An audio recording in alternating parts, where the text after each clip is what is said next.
But Giridharan Sivaraman, Australia's $400,000 a year commissioner to tell us how racist we are, also known as the Race Discrimination Commissioner, has an idea to fix productivity.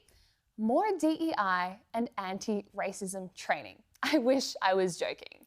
In an op-ed written on Thursday, Giri gives examples of a fictional Syrian migrant named Fatima who experienced racism at every step of her employment journey. I mean, straight off the bat, you would think that if racism was that bad in Australia, you'd be able to use an actual example, not a made-up one. But anyway, fictional Fatima had to get a job in a warehouse because her Syrian architecture qualifications weren't recognised. That's an example of racism, according to Giri. This is absurd. We need to make sure you can actually meet the minimum skills requirements. That's not racism, it's common sense. Another example of racism is whether workers should sit English proficiency tests. In Giridharan Sivaraman's anti-racist workplace fantasy, he ponders whether languages other than English could be spoken in the workplace. Now you're in the workplace, your remuneration's been set, but are you culturally safe if you're from a racialised background or a First Nations background? Can languages other than English be spoken in the workplace? I know of many workplaces where people have been penalised for speaking languages other than English. What about everyone else's cultural safety if all their colleagues are speaking a language they can't understand? We're an English-speaking country. No one is forcing you to move here if you don't want to speak English. He goes on to lament the fact that Fatima didn't have a dedicated prayer area and had to take leave to celebrate an Islamic holiday. For Giri, this is unacceptable. Is there a safe place to pray?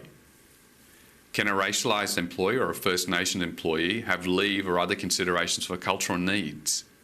That's an issue that's consistently raised as a barrier for First Nations employees. I mean, the reality is the only religious holidays enshrined in law in this country are Christian ones. Again, why is that a bad thing? We are a Christian country. That's the reality. There are 49 Muslim majority countries Fatima could go to if she wanted to be in a fully culturally safe environment.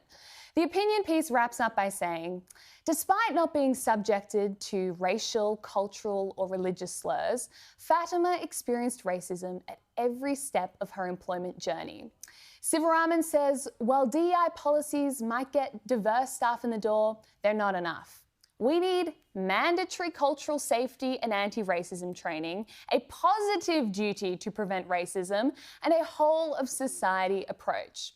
So, Sivaraman thinks we will improve productivity by relaxing overseas qualification requirements, allowing people to speak foreign languages in the workplace, forcing people through government-sanctioned anti-racist re-education programs, and giving public holidays for religions other than Christianity while burdening businesses with more laws and regulations to proactively prevent racism. That would improve Australia's productivity? Right. Every Australian, of course, should call out racism if and where they see it. But that's very different to erasing our culture and shaming our country based on no evidence. We are such a tolerant country that we pay an immigrant, Giridharan Sivaraman, $400,000 to tell us how racist we are. Something that would improve our country's productivity is cutting government spending.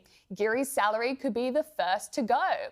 We could end discriminatory affirmative action policies and quotas, especially in the public service, and focus on merit instead of identity. Divisive racial policy was soundly rejected by Australia in the Voice referendum, and it is shameful that we, as taxpayers, pay Sivaraman's salary.